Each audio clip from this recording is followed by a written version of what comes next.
بسم اللہ الرحمن الرحیم۔ السلام علیکم۔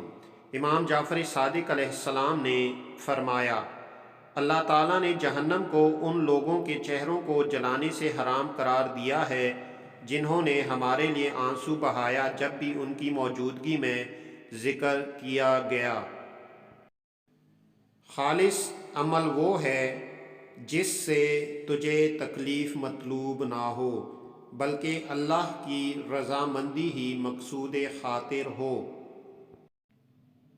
یقیناً بندے کے لیے گریہ و غم ہر قسم کی مصیبت میں ناپسندیدہ ہے سوائے وہ گریہ و آہ و فغاں کے جو حسین بن علی علیہ السلام پر کیا جائے، چونکہ اس میں ثواب ہے۔